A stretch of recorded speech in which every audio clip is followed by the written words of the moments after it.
ఒక రాజు అంటున్నాడు ఏమని? చదవండి ఒకరు. ఒక రాజు అంటున్నాడు 2వ సమూయేలు గ్రంథం 7వ అధ్యాయము 29వ వచనం, దయచేసి నీ దాసుడైన నా కుటుంబము నిత్యము నీ సన్నిధి ఉండునట్లుగా దానిని ఆశీర్వదించుము. యెహోవా నా ప్రభువా, నువ్వు సెలవిచ్చి ఉన్నావు, నీ ఆశీర్వాదం నుండి నా కుటుంబము నిత్యము ఆశీర్వదింపబడును గాక. ఇక్కడ మనం చదువుకున్న ఈ మాటల్లో ఈయన ఎవరో ఒక సాధారణమైన మనుషుడు కాదు, ఈయన ఒక రాజు. రాజుకి ఏమైనా కొదువ ఉంటుందా అంటే రాజుకు ఏమి కొదువ ఉండదని మనం అందరం తెలుసుకుంటాం. రాజు కావాల్సిన ఐశ్వర్యం ఉంది, రాజు కావాల్సిన సంపద ఉంది, రాజు కావాల్సిన పలుకుబడి ఉంది, రాజు కావాల్సిన పేరు ప్రఖ్యాతలు ఉన్నాయి, రాజు కావాల్సిన ఐశ్వర్యం అంతా ఉంది. అయినా కూడా రాజు ఏమని దేవుని అడుగుతున్నాడంటే, దయచేసి నీ దాసుడైన నా కుటుంబము నిత్యము నీ సన్నిధి ఉండునట్లుగా. ఒకటి, తన కుటుంబం అంతా దేవుని సన్నిధిలో ఉండాలి. మొట్టమొదటిగా రాజు యొక్క కోరిక.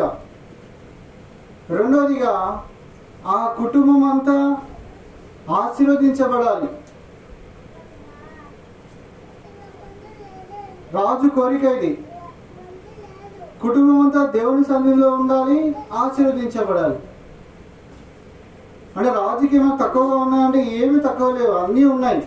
కానీ అవేవి కూడా ఒక కుటుంబాన్ని దేవుని సన్నిధిలోకి తీసుకురాలేవని, దేవుని ఆశీర్వాదము కలుగజేయలేవని రాజుకు తెలుసు.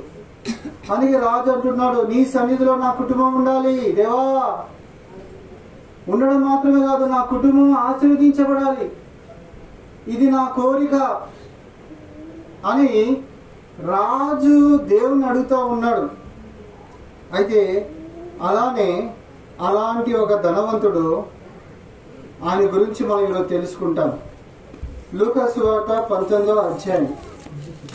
లూకా సువార్త 19వ అధ్యాయము ఇక్కడ మనం చదువుకుంటాము. 2వ వచనం. లూకా సువార్త 19వ అధ్యాయం 2వ వచనం. దాని గుండా అంటే దేని గుండా? ఎరిగో పట్టణం గుండా ప్రవేశించి దాని గుండా పోవచ్చుండెను. ఇదిగో సుంకపు గుత్తదారుడును ధనవంతుడైన జక్కయ్య అనే పేరు గల ఒకడు. ధనవంతుడైన పేరు గల జక్కయ్య అను ఒకడు. ఆ రాజు ఏ విధంగా అయితే దేవుని అడుగుతూ వచ్చాడో, ఇతడు కూడా ఎవరు అంటే సామాన్యుడు కాదు, ఇతడు కూడా ధనవంతుడే. ఈ ధనవంతుడైన జక్కయ్య అనే ఆయన ఎవరిని చూడాలి అనుకున్నాడంటే యేసుని చూడాలి అనుకున్నాడు.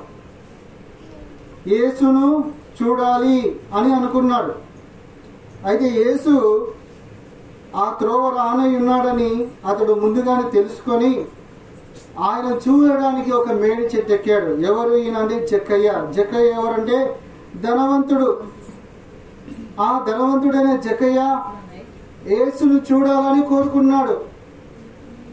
మీరు ఆలోచించండి, ఈ కుటుంబం వారు కానీ ఈ మైక్ ద్వారా వినేవారు కానీ ధనవంతులైన వారు ఎవరైనా దేవుని చూడాలి, దేవుని గురించి తెలుసుకోవాలి, దేవునితో సంబంధం పెట్టుకోవాలి అని అనుకుంటారా?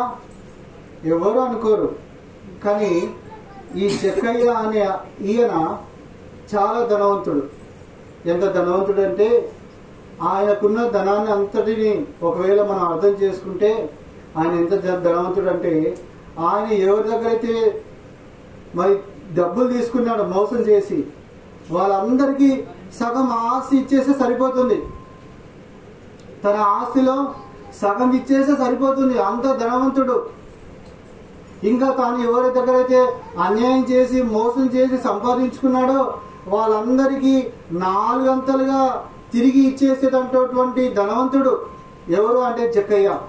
ఈ జక్కయ్య యేసు ఎవరో అని చూడాలని కోరుకున్నాడు. అందుకే మనం ఏం అర్థం చేసుకోవాలంటే జక్కయ్య అనే ఈయన కూడా దేవుని సన్నిధిలో ఉండాలని, దేవుని ద్వారా ఆశీర్వదించబడాలని కోరిక కలిగినటువంటి వారు. అయితే ప్రస్తుతం ఉన్న దినాల్లో చాలా మంది ఎలా ఉన్నారంటే లోకంలో తిరుగుతూ ఉన్నారు. దేని కొరకు సంపాదించాలని. అందుకే మనం చదువుకున్నాం, నేడైనను రేపైనను ఒకానొక పట్టణానికి వెళ్ళి వ్యాపారం చేసి ఏం చేయాలనుకుంటున్నారంట, లాభము సంపాదించుకుందాము అని చెప్పుకునే వారలారా అని ఈ లోకంలో పుట్టిన మనుషులందరూ కూడా లాభము సంపాదించాలని పరిగెత్తుతున్నారు.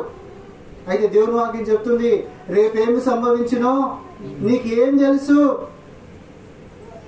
నీ జీవితము అంతలో కనబడి అంతలో ఆవిరైపోయే ఆవిరి వంటిది, దుమ్ము వంటిది, ధూళి వంటిది అని దేవుని వాక్యం మనకు అందరికీ చెప్తుంది. మన జీవితాలు కూడా అలాంటివని మనకు కూడా బాగా తెలుసు. ప్రియమైన వారలారా, ఇక్కడ ఉండే ఈ జక్కయ్య అనే ఆయన ఎంతో ధనవంతుడు.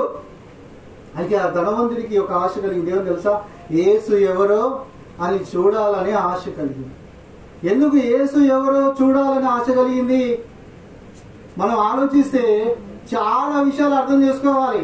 తన దగ్గర ఉండే ధనం గాని, తన దగ్గర ఉండే ఆస్తిపాస్తులు గాని, తన దగ్గర ఉండే బలం గాని, తన దగ్గర ఉండే పలుకుబడి గాని, తన దగ్గర ఉండే విలువైన వస్తువులు ఏవి కూడా తన జీవితంలో సంతోషం అనేది, సమాధానం అనేది, ఆనందం అనేది, తృప్తి అనేది కలగజేయలేదని మనం అర్థం చేసుకోవాలి. అందుకే ఆయన ఎవరు చూడాలనుకున్నాడంటే యేసు ఎవరో అని చూడాలనుకున్నాడు. ఒకవేళ తన దగ్గర ఉండే ధనమే గాని, తన దగ్గర ఉండే ఐశ్వర్యం గాని, తన దగ్గర ఉండే సిరి సంపదలు గాని, ఒకవేళ తనకు సమాధానము, సంతోషము, ఆనందము, నెమ్మది, తృప్తి ఒకవేళ కలగజేసి ఉంటే ఆయన యేసు ఎవరో అని చూడాలని ఆశపడేవాడే కాదు. ప్రియమైన వారలారా, ఈ లోకంలో పుట్టిన మనందరం కూడా నిజమైన సంతోషం అనేది, నిజమైన ఆనందం అనేది, నిజమైన సమాధానం అనేది, నిజమైన తృప్తి అనేది ఎక్కడ ఉందంటే నువ్వు కష్టపడే దాంట్లో లేదు, నువ్వు సంపాదించే దాంట్లో లేదు, నువ్వు పెంచుకున్న ఆస్తిలో లేదు, నీకున్న బలంలో లేదు. మరి ఎవరిలో ఉందంటే దేవునిలో ఉంది. ఎవరు మాట్లాడేది? నీ గుండు వాళ్ళ కొడతా మరి.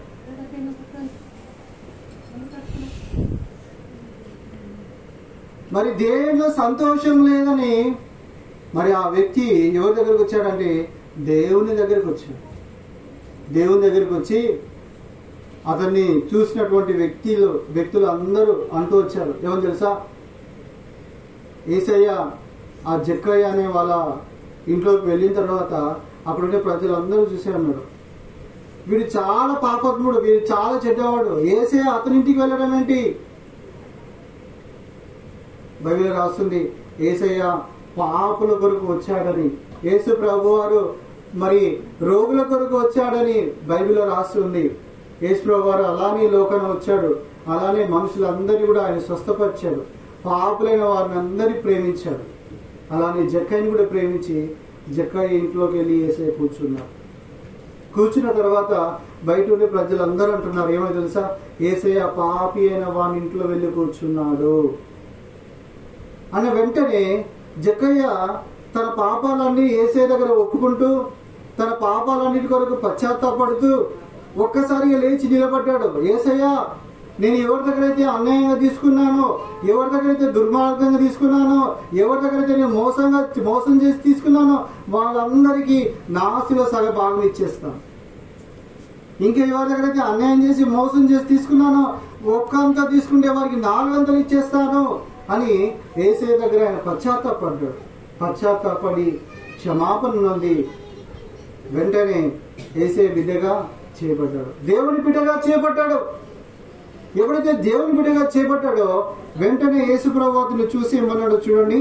లూకాసు సువార్త 19వ అధ్యాయం, లూకాసు సువార్త 19వ అధ్యాయం 9వ వచనం చదవండి. అందుకు యేసు, ఇతడు అబ్రహాము కుమారుడే, ఎందుకనగా నేడు ఈ ఇంటికి రక్షణ వచ్చి ఉన్నది. ఇక మీరు బాగా అర్థం చేసుకోవాలి, ఇక్కడ ఈ వ్యక్తికి రక్షణ వచ్చి ఉన్నది అని చెప్పట్లేదు. ఎవరికి రక్షణ వచ్చినది? ఈ ఇంటికి రక్షణ వచ్చి ఉన్నది. ఈ ఇంటిలో ఉన్న వాళ్ళందరికీ రక్షణ వచ్చి ఉన్నది. ఎందుకో తెలుసా? జక్కయ్య తన పాపముల విషయమే పశ్చాత్తాపడ్డాడు. తన పాపముల కొరకు యేసు ప్రభుల వారు శిలువలో రక్తం కార్చాడని, చనిపోయాడని, సమాధి చేయబడ్డాడని, తిరిగి లేచాడని నమ్మాడు. తద్వారా వెంటనే యేసు ప్రభు అన్నాడు, నేడు ఈ ఇంటికి రక్షణ వచ్చి ఉన్నది. అంటే ఆ ఇంట్లో వారికి అందరికీ రక్షణ వచ్చింది. అంటే ఆ కుటుంబం అంతా దేవుని సన్నిధిలోనికి వచ్చిందని మనం గుర్తుపెట్టుకోవాలి. ప్రియమైన వాళ్ళరా, ఈ రాత్రికాల సమయంలో నీవెవరైనా సరే నిజంగా నీ జీవితంలో నువ్వు ఆశీర్వదించబడాలి, లేకపోతే నీవు నీ కుటుంబము దేవుని సన్నిధిలో ఉండాలనే ఆశ నీకు ఉంటే ఒక చిన్న ప్రార్థన. జక్కయ్య వలె నేను కూడా అన్యాయం చేశాను, నేను కూడా మోసం చేశాను, నేను కూడా దుర్మార్గం ప్రవర్తించాను, నేను కూడా పాపం చేశానని ఒక్కసారి యేసు ప్రభు దగ్గర ఒప్పుకొని చూడు. ఆయన నీ కొరకు రక్తం కాచాడని, చనిపోయాడని, సమాధి చేయబడాడని, తిరిగి లేచాడని నమ్ము. నీ హృదయంలో విశ్వసించు. యేసు ప్రభువా క్షమించాలని ప్రార్థన చేయి. ఎప్పుడైతే నువ్వు ప్రార్థన చేస్తావో అప్పుడు నీ కుటుంబం అంతా కూడా దేవుని సన్నిధిలోనికి వస్తుంది. నీ కుటుంబం అంతా దేవుని సన్నిధిలోకి వస్తుంది. నీవు నీ కుటుంబం అంతా కూడా దేవుని సన్నిధిని అనుభవిస్తావు. దేవుని సన్నిధి ద్వారా నీ జీవితంలో సంతోషం అంటే తెలుస్తుంది. దేవుని సన్నిధి ద్వారా నీ జీవితంలో సమాధానం అంటే తెలుస్తుంది. దేవుని సన్నిధి ద్వారా నీ జీవితంలో తృప్తి, ఆనందం అంటే తెలుస్తుంది, లేకపోతే తెలియదు. అయితే చాలా మంది ఏం చేస్తున్నారు తెలుసా? ప్రయాసపడుతున్నారు లోకంలో. డబ్బులు సంపాదించాలని, ఆస్తులు సంపాదించాలని, ఉద్యోగం సంపాదించాలని, పేరు సంపాదించాలని ఎంతో ప్రయాసపడుతున్నాడు. ప్రియమైన వాళ్ళగా రేపేమి సంభవించినో నీకు తెలుసా? నీ జీవం ఏ పడుతో నీకు తెలుసా? నువ్వు అంతలో కనబడి అంతలో మాయమైపోయి ఆవిరి వంటి వాడవు.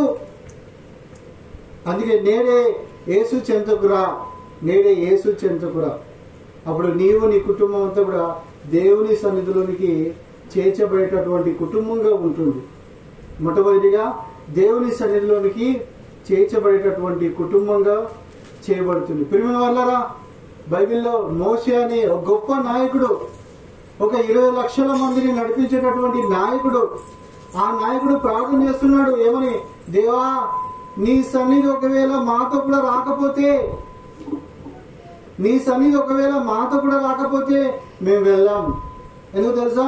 ఒకవేళ దేవుని సన్నిధి రాకపోతే మానవుని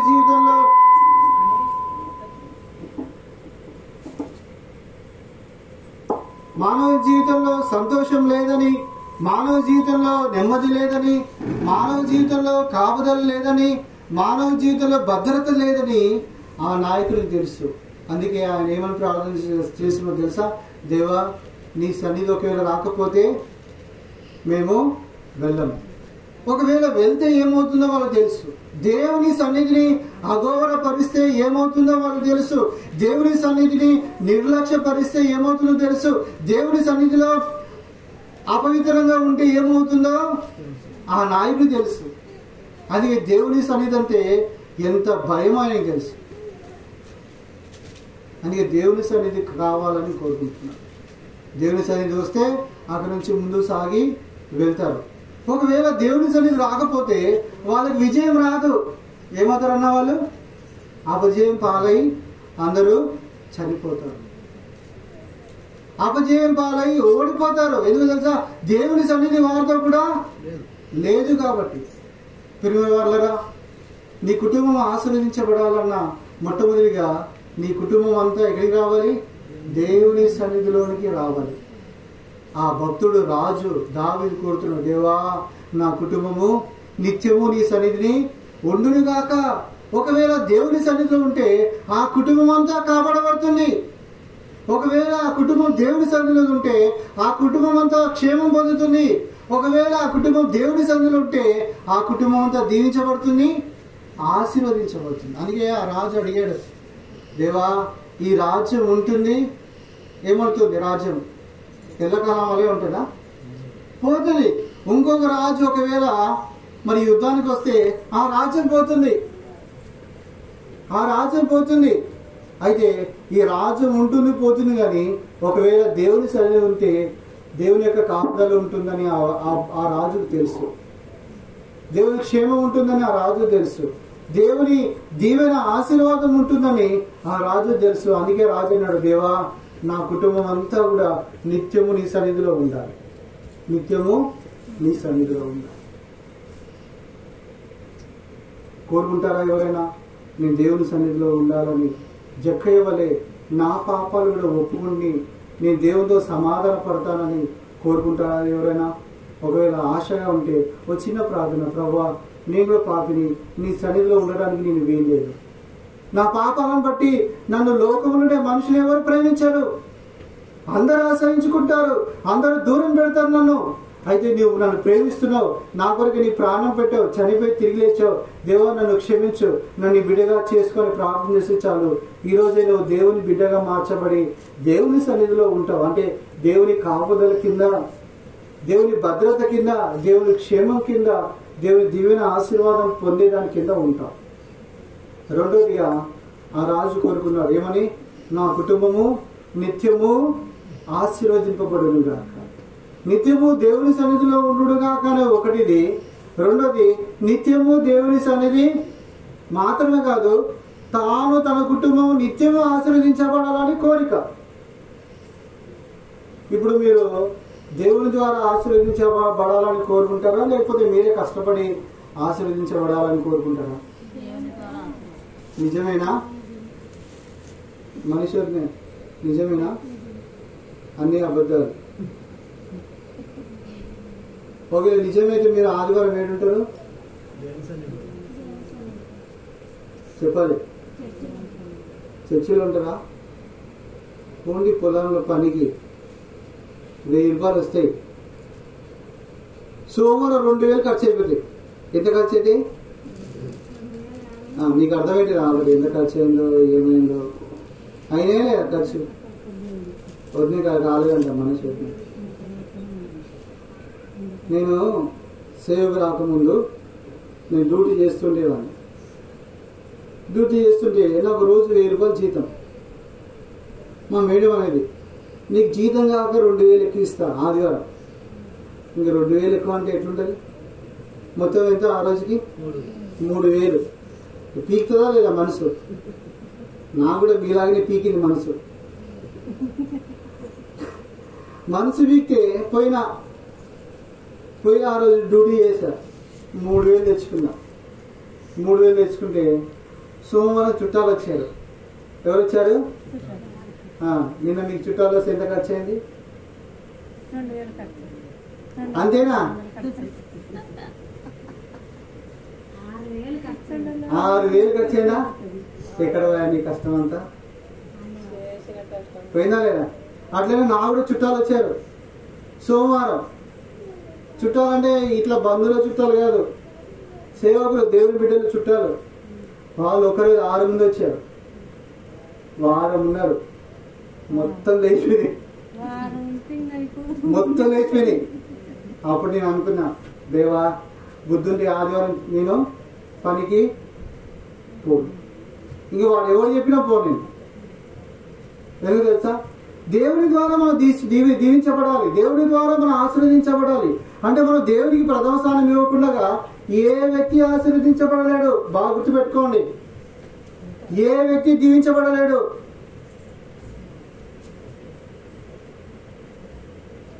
ఏ వ్యక్తి గొప్పగా చేయబడలేడు. ఎందుకంటే తెలుసా?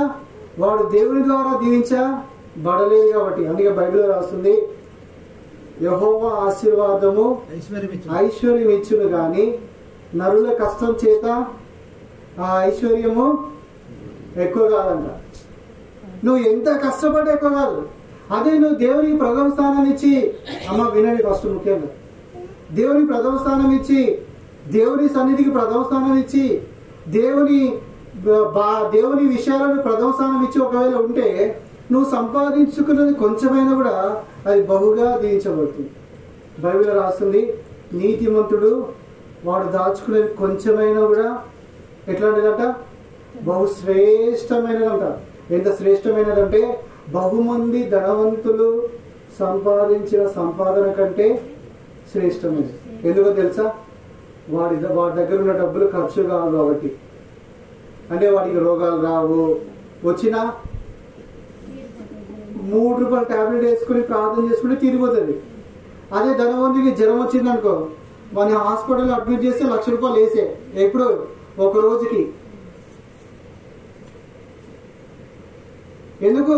దేవుని సన్నిధికి ఉన్న ప్రాముఖ్యత వాళ్ళ జీవితాల్లో కలిగి ఉన్నారు కాబట్టి. ఇదేదో మీకు భయపెట్టడానికి చెప్పట్లేదు. ఇంకొక 10 సంవత్సరాల తర్వాత అయినా మీరు చూసుకోండి, మీరు ఎలా ఉన్నారో అలానే ఉంటారు. ఏ బ్రదర్ మేము అట్లా ఉండాలని నీ కోరిక అంటే నా కోరికే కాదు, మీ కోరికనే. మీరే కాదు, నేనైనా ఒకవేళ అలా చేస్తే ఏమవుతుంది? అలానే అవుతుంది. అది భక్తుని యొక్క జీవితం కోరిక ఏంటంటే నా కుటుంబం నిత్యము ఆశీర్వదించబడాలి.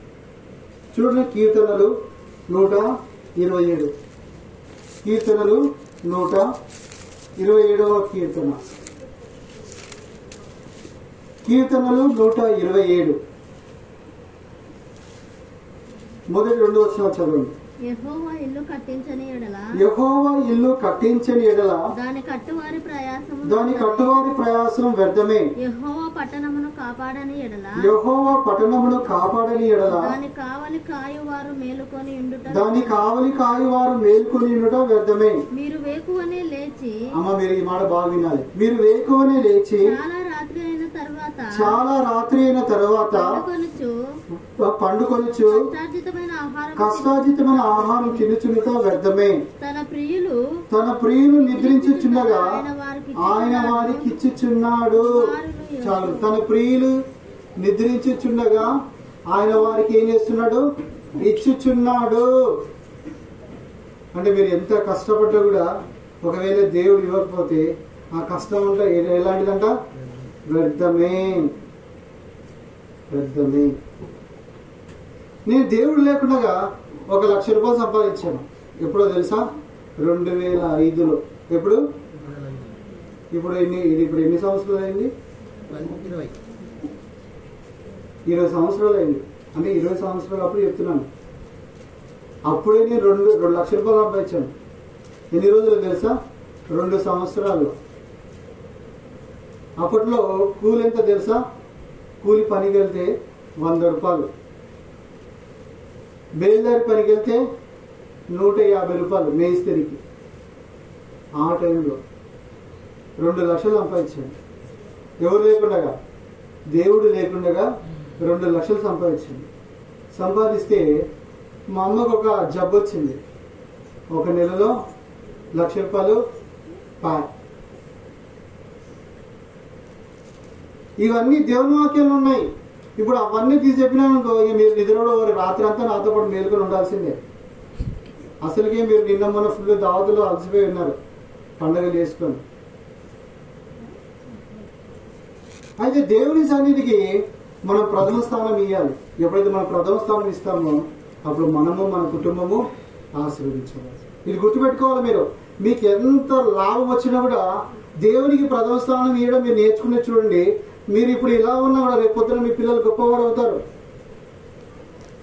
ఇది ఊరికే చెప్పట్లేదు, మేము చూసి చెప్తున్నాను. 20 ఏళ్ళ నుంచి చూసి చెప్తున్నాను. వాళ్ళ కుటుంబాలలో చూస్తే తినడానికి తిండి ఉండవు, వండుకోవడానికి గిన్నెలు ఉండవు.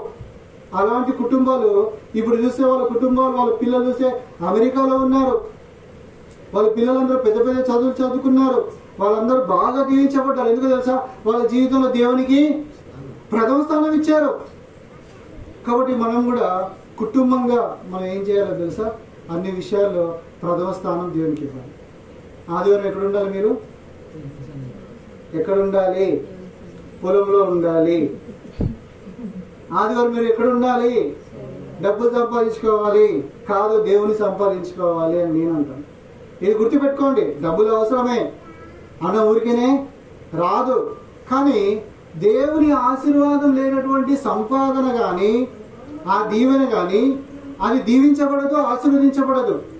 కాబట్టి దేవుని బిడ్డలుగా మనం గుర్తుపెట్టుకోవాల్సిన విషయం ఏంటంటే దేవుడు మనల్ని దీవించేటటువంటి వాడు, దేవుడు మనల్ని ఆశీర్వదించేటటువంటి వాడు, దేవుడు మనల్ని గొప్ప చేసేటటువంటి వాడు అని మనం గుర్తుపెట్టుకోవాలి.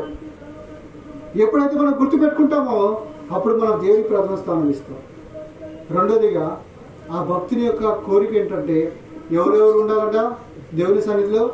తాను, తన కుటుంబం అంతా కూడా. తన కుటుంబం అంతా దేవుని సన్నిధిలో ఉండాలని ఆ భక్తుని కోరిక.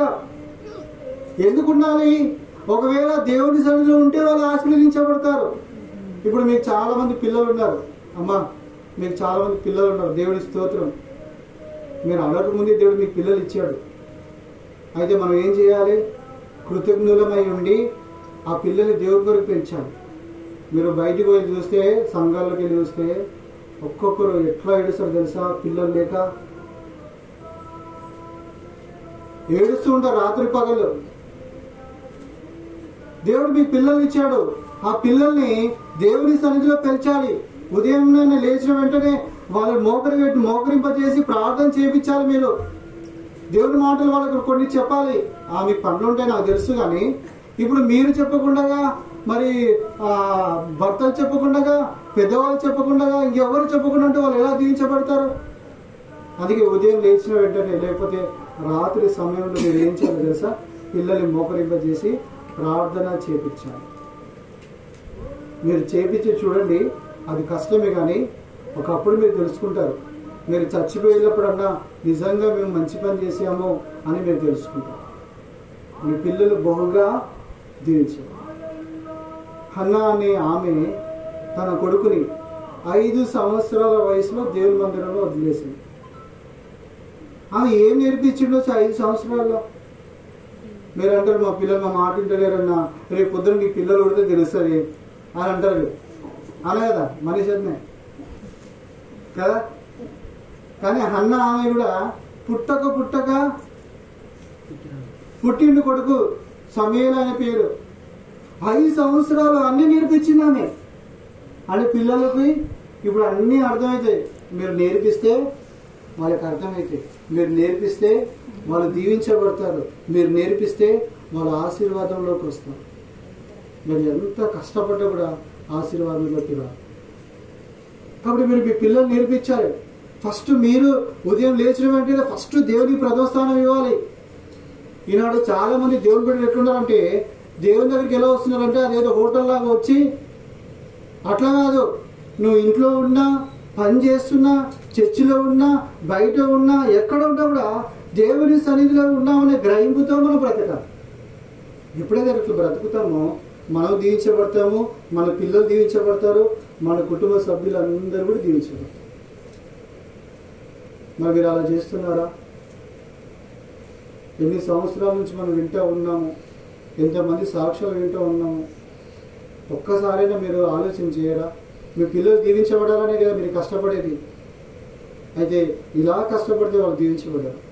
మీరు దైవికమైన వారికి భయం కానీ, దేవుని సన్నిధిలో వారికి దేవుని ప్రార్థించడం కానీ మనం నేర్పించాలి. మొట్టమొదటిగా మనమే చేయాలి. చాలాసార్లు అనిపిస్తుంది, నాతో పాటు ఎవరు ప్రార్థన చేయడానికి లేదు కదా, నేనేం ప్రార్థన చేస్తలే, దేవుడు నేర్పిస్తలే వాళ్ళకి. కాదు, దేవుడు నేర్పించే బాధ్యత తల్లిదండ్రులకు ఇచ్చాడు. దేవుడు నేర్పించాడు వాళ్ళకి, తల్లిదండ్రులే నేర్పించాలి. చాలా మంది బుద్ధి లేని తల్లిదండ్రులు ఉంటారు, దేవుడే నేర్పిస్తాలే, నువ్వు ఎందుకున్నావు గట్టంగిరినికినా? అది నీ బాధ్యత, దేవుడు నీకు ఇచ్చాడు. నువ్వు సరిగా వారికి భయభక్తులు నేర్పించాలి. ఎప్పటి నుంచో తెలుసా? చిన్నప్పటి నుంచి నేర్పించాలి. సమూయేలుకు వాళ్ళ అమ్మ నేర్పించింది. సమూయేలు ఎంతగా దీవించబడ్డాడు, ఎంతగా ఆశీర్వదించబడ్డాడు అంటే ఆ దేశం మొత్తానికి ఆశీర్వాదకరంగా మార్చబడ్డాడు. ఏదో ఇల్లు కట్టుకొని 4 రోజులు బతికేసి ఆయన తిని చచ్చిపోతే అట్లా కాదు. మనం ఆశీర్వదించబడాలి. మన ద్వారా అనేకులు కూడా ఆశీర్వాదంలోకి రావాలి. అది నిజమైన ఆశీర్వాదం. అంటే మా గిన్నెలు మేము కడుక్కున్నాం, మా వంట మేము వండుకున్నాం, మా తిండి మేము తిన్నాం, మేము మా నిద్రని మేము నిద్రపోయినాం. ఇది ఆశీర్వాదం కాదు. అట్లా లోకంలో ఉండే అన్ని ఆ పశువులు జంతువులు అన్నీ కూడా అది తింటున్నాయి, పడుకుంటున్నాయి, లేస్తున్నాయి, తిరుగుతున్నాయి. కానీ దైవికమైన ఆశీర్వాదం ఎప్పుడు వస్తుందంటే మనము మన పిల్లల్ని, మన కుటుంబ సభ్యుల్ని మనం అలా ఉదయకాలమే లేచి మనం ప్రార్థన చేసినప్పుడు, రాత్రి పడుకునేటప్పుడు మనం ప్రార్థన చేసినప్పుడు దేవుడు వాళ్ళని దైవికమైన సన్నిధిలోకి తీసుకొస్తారు. ఇక్కడ కూర్చున్న ఈ అన్న పేరు రూబేన్ అన్న, మీకు తెలుసు, కొంతమంది తెలియదు. ఆయనకి కొన్ని అలవాట్లు ఉన్నాయంట. వచ్చిన ప్రతి సేవకుని అడిగేవాడంట, అన్న నీ అలవాటు మార్చుకోలేకపోతున్నా, నా వల్ల కావట్లేదు, నేను దేవుని బిడ్డనైనా నా వల్ల కావట్లేదు అని అందరిని అడిగేవాడంట. అందరిని అడిగితే వాళ్ళు చెప్పేవాడంట, అన్నకి ఏమో తెలుసా, నువ్వు ప్రార్థన చేసుకో, నువ్వు ప్రార్థన చేసుకుంటా ఉండు, దేవుడు తీసేస్తాడని చెప్పాడంట. ఆయన ప్రార్థన చేసుకుంటూ పోతలేదంట అది. కానీ ఇంకా ప్రార్థన చేసుకోమని చెప్తే ఇంకా ప్రార్థన చేస్తూ ఉన్నాడట. ఒకసారి దేవుడు ఆయనకు ఆ అలవాటు నుంచి విడుదల చేశాడు. ముందుగా నేను చెప్పాడండి సాక్ష్యం. అది ఆయన తీసేసుకోలేదు. ఎందుకు తెలుసా, ప్రార్థనలో కూర్చుంటే దేవుడు తీసేసాడు. మనం చాలాసార్లు అంటే పిల్లల మాట వినట్లేదు, వాళ్ళ మాటలు వినట్లేదు, వీళ్ళ మాట వినట్లేదు. కారణం ఎవరు? నీవు నేనే. ప్రార్థన చేయకుండా ఫోన్లు చూసుకుంటా, ప్రార్థన చేయకుండా ముచ్చట పెట్టుకుంటా, ప్రార్థన చేయకుండా ఆయన తెలుసా, నీకు ఆమె తెలుసా, ఆమె ముక్కు తెలుసా, నీకెందుకు తొక్క, నీకేం పని అవని ప్రార్థన చేసుకుంటే కూర్చో.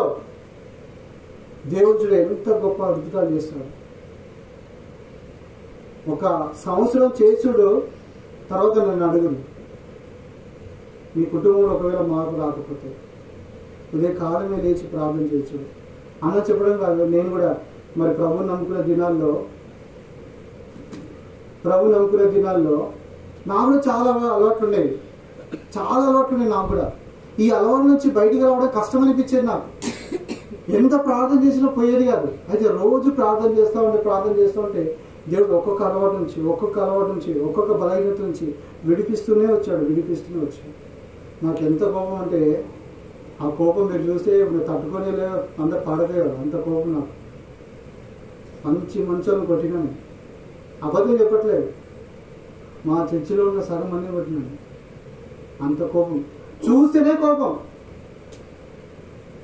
అయితే నా వల్ల కావట్లేదు, ప్రార్థన చేసుకున్నాను, ప్రభావ నా వల్ల అయితే లేదు, నేను అందరికీ విరోధం అవుతున్నా, అందరికి శత్రువులు అవుతున్నా ప్రభావ అని ప్రార్థన చేసుకుంటుండేవాడిని. దేవుడు తగ్గిస్తూ వచ్చాడు. ఇప్పుడు ఇక్కడికి వచ్చాను. ఇది చూసినే జనాలు భయపడుతున్నారు, అది చూసి అర్థం జగతి. అంటే నేనేం చెప్పాలనుకుంటున్నా అంటే, మనము మన కుటుంబం మన పిల్లలు అందరూ ఆశీర్వాదంలోకి రావాలన్నా, దీవెనలోకి రావాలన్నా మనం ఏం చేయాలి తెలుసా? మొదటి స్థానం దేవునికి ఇచ్చి ఉదయమే మనం వాళ్ళని మోకరింపజేసి ప్రార్థించాలి. వాళ్ళకి ఇప్పుడు అర్థమైనా కాకపోయినా వాళ్ళకి అర్థమవుతుంది.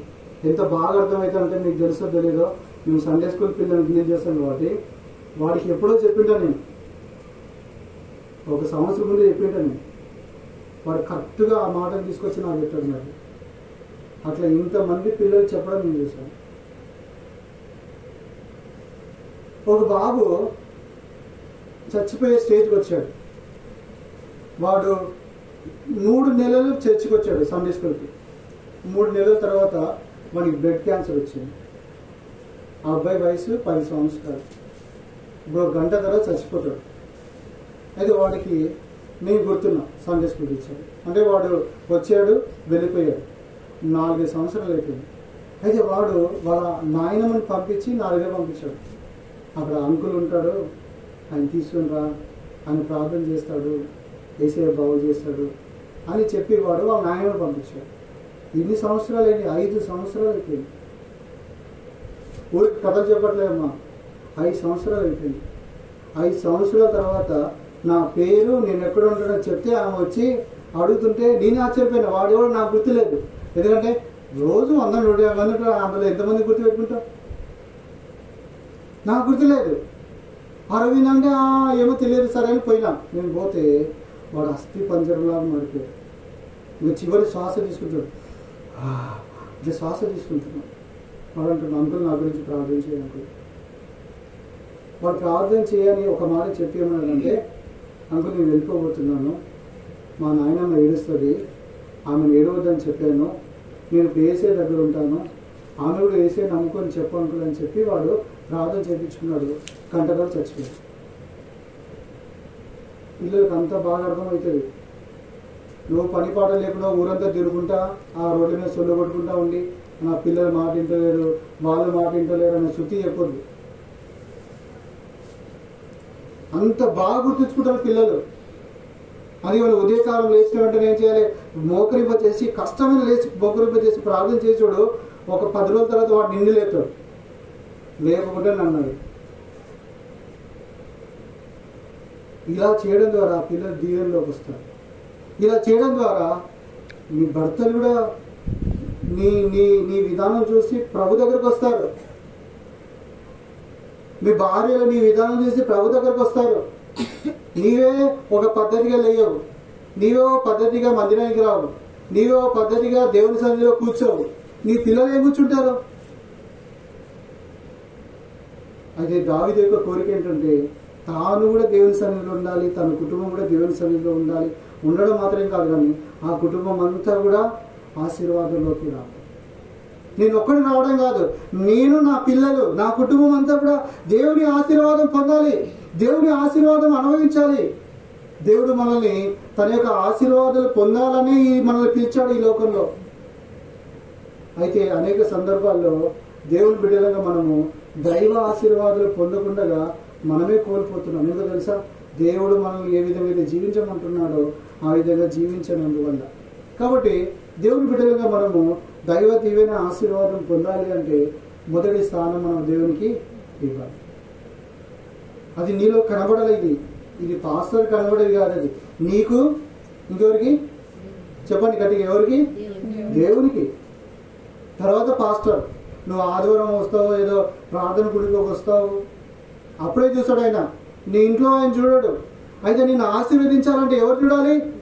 దేవుడు చూడాలి. దేవుడు నేను ఎప్పుడైతే చూస్తాడో ఖచ్చితంగా నేను ఆశీర్వదిస్తాడు. ఆశీర్వదించకుండా మానవుడు. ఆయన కనుదృష్టి ఎవరైతే తన ఎదుట యథార్థంగా ప్రవర్తిస్తూ భయభక్తులు కలిగి ఉన్నారో వాళ్ళందరినీ బలపరచాలని, వాళ్ళందరినీ దీవించాలని ఆయన కనుదృష్టి ఎల్లప్పుడూ సంచారం చేస్తుందంట లోకమంతా కూడా. అయితే చూసేట ఆయన ఎవరంటే ఆయన.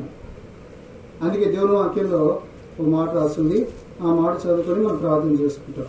128వ కీర్తన, కీర్తనలు 128, కీర్తనలు 128. ఈ కీర్తన అంతా కూడా ఏం జ్ఞాపకం చేస్తుంది అంటే యెహోవా వలన ఆశీర్వదించబడిన కుటుంబము ఎలా ఉంటుంది అనేది జ్ఞాపకం చేయబడుతుంది. ఇప్పుడు ఆశీర్వదించేది ఎవరు? పాస్టరా? దేవుడు. అందుకే ఇక్కడ రాశాడు, ఎవరి కుటుంబం ఆశీర్వదించబడింది, ఆశీర్వదించబడిన కుటుంబం ఎట్లుంటుంది అంటే ఇలా ఉంటుంది. చదువుకుందాం మార్చి అందరం. యెహోవా యందు భయభక్తులు కలిగి ఆయన త్రోవల యందు నడుచువారందరూ ధన్యులు. చదవండి. నిశ్చయంగా నీవు నీ చేతుల కష్టార్జితం అనుభవించేదవు, నీవు ధన్యుడవు, నీకు మేలు కలిగి. 3వ వచనం. నీ లోకిటి నీ భార్య ఫలించు ద్రాక్షవల్లి వలె ఉండడం, నీ భోజనపు బల్ల చుట్టూ నీ పిల్లలు ఒలివ మొక్క వలె నుందురు. చదవండి. యెహోవా యందు భయభక్తులు గలవాడు ఇలాగో ఆశీర్వదింపబడును. సీయోనులో నుండి యెహోవా నిన్ను ఆశీర్వదించును. నీ జీవిత కాలమంతయు యెరూషలేమునకు క్షేమం కలుగుట చూచెదవు, నీ పిల్లల పిల్లలు నువ్వు చూచెదవు. ఇశ్రాయేలు మీద సమాధానం ఉండును గాక. చూసారా? ఈ దేవుని మీద భయభక్తులు కలిగిన వారు, దేవునికి ప్రథమ స్థానం ఇచ్చినటువంటి వారు మాత్రమే కాదు, వాళ్ళ పిల్లల పిల్లలు ఆశీర్వదించబడ్డారు, క్షేమం అనుభవించడం. ఇంకా చెప్పాలంటే వాళ్ళ కష్టార్జితం అంతా అనుభవించడం. ఇదే దేవుని ఆశీర్వాదం అంటే. ఈ ఆశీర్వాదం అంతా ఎవరిస్తారంటే దేవుడు ఇస్తాడు. ఎందుకు తెలుసా? దేవుడు చూస్తాడు. ఎవరైతే తన మాటలు విని భయపడి వణుకుతుంటారో వాళ్ళ మీద దృష్టి ఉంచాడు. చూడండి, కీర్తనలు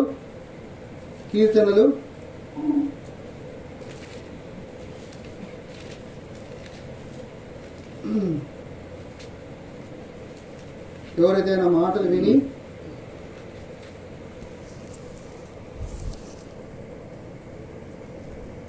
వణుకుతారో వారి మీదనే దృష్టి ఉంచుతాడు.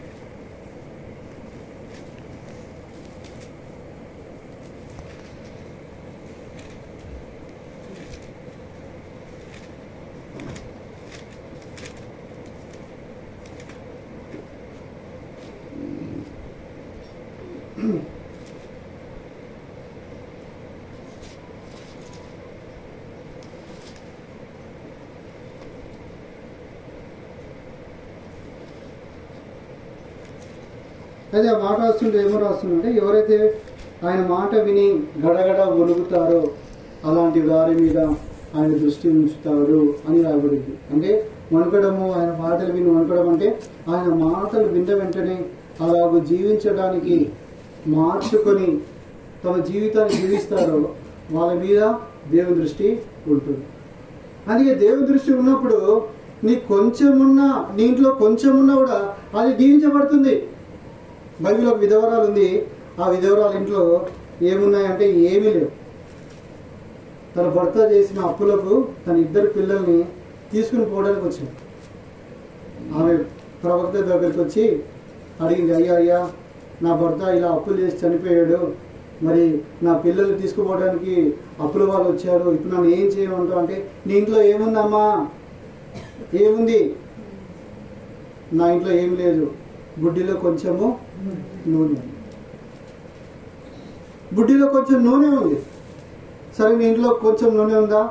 అయితే నువ్వు ఇరుగు పొరుగు వారి అందరితో కూడా, మీ ఊర్లో ఉన్న వాళ్ళందరితో కూడా గిన్నెలు తెప్పించుకో, పాత్రలు తెప్పించుకో, ఇంట్లో తగ్గు మూసి ఆ నూనె ఒక్కొక్క గిన్నెలో పోయి అని చెప్పిన వెంటనే ఆమె ఇంటికి వెళ్ళింది. గిన్నెలు అన్నీ తెప్పించుకుంది. ఒక్కొక్క గిన్నెలో నూనె పోయడం స్టార్ట్ చేసింది. కొంచెం నూనెనే పుట్టి ఆ ఇంట్లో ఉన్న అన్ని గిన్నెలలో నూనె నిండిపోయింది. ఇంకా ఊర్లో వెళ్ళి అరువు తెచ్చుకోవడానికి ఇంకా గిన్నెలేవి లేవు. అన్ని గిన్నెలు ఆ ఇంట్లో నిండిపోయాయి. ఆ నూనె అంతా నిండిపోయిన తర్వాత మళ్ళీ ప్రవక్త దగ్గరికి వెళ్ళింది. అయ్యా నేనేం చేయాలి అంటే, ఆ నూనె అంతా అమ్ముకొని అప్పు తీర్చేసేయి, మిగిలిన డబ్బుతో నువ్వు జీవనము కొనసాగించు. అయితే ఈ కుటుంబం ఏం కుటుంబం అనేది మనం తెలుసుకోవాలి. ఆయన ఎవరు, ఏ కుటుంబం అనేది తెలుసుకోవాలి. చూడండి 2వ రాజుల గ్రంథం, 2వ రాజుల గ్రంథం ఎన్నో అధ్యాయం? 4వ అధ్యాయం.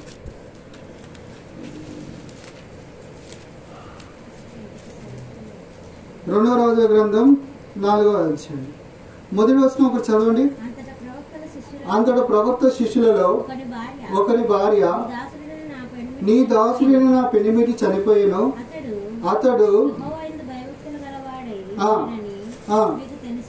చాలండి, అతడు యెహోవా యందు భయభక్తులు గలవాడని నీకు తెలిసే ఉన్నది. అంటే దేవుని యందు భయభక్తులు కలిగి ఉన్నాడు. తనకున్న పేదరికాన్ని బట్టి అప్పు చేశాడు. ఒకనొక సమయంలో దేవుని పిలుపు, దేవుని సమయం వచ్చింది, వెళ్ళిపోయాడు. కానీ భయభక్తులు కలిగినటువంటి కుటుంబాన్ని దేవుడు ఎప్పుడు విడిచిపెట్టాడు. అమ్మ నీకు అర్థమవుతుందా? విడిచిపెట్టాడంటే విధవరాలు అప్పులు ఉన్నాయి కానీ విడిచిపెట్టాడు. అప్పులన్నీ తీర్చుకునే మార్గం దేవుడు ఒకే ఒక దినంలో చూపించేశాడు. ఎందుకు తెలుసా? దేవుని యందు భయభక్తులు కలిగినాడు. కాబట్టి మీరు కూడా ఏం చేయాలి? ప్రతి ఉదయం లేచి పిల్లల్ని లేపి మోకరింపచేయాలి. ఫస్ట్ పని అది చేయాలి. ఉదయము రాత్రి పడుకునే ముందు, వానికి భోజనం పెట్టే ముందు ఫస్ట్ అందరూ కూర్చొని ప్రార్థన చేయించాలి. ప్రార్థన చేయించి 2 మాటలు చెప్పి తర్వాత భోజనం పెట్టి పడుకోబెట్టాలి. అట్లా మీరు అలవాటు చేసి చూడండి. రేపు పొద్దున వాళ్ళు ఏమవుతారో మీరు తెలుసుకుంటారు. ఎంత దీవించబడతారో మీరు తెలుసుకుంటారు. మీ సంపాదన అంతా వాళ్ళకి ఏం పనికిరాదు. వాడు దీవించబడిన దాంతో పోల్చుకుంటే ఆ మాట చదువుకొని ప్రార్థన చేసుకుంటారు. 2వ సమూయేలు గ్రంథం 7వ అధ్యాయం 29 వచనాన్ని అందరం కలిసి చదువుకుంటాం. 7:29. దయచేసి నీ దాసుడైన నా కుటుంబము నిత్యము నీ సన్నిధి ఉన్నట్లుగా దానిని ఆశీర్వదించింది. యెహోవా నా ప్రభువా, నువ్వు సెలవిచ్చి ఉన్నావు, నీ ఆశీర్వాదం నుండి నా కుటుంబం నిత్యము ఆశీర్వదింపబడునుగాక. మా గురించి ప్రార్థన చేసుకుంటాం.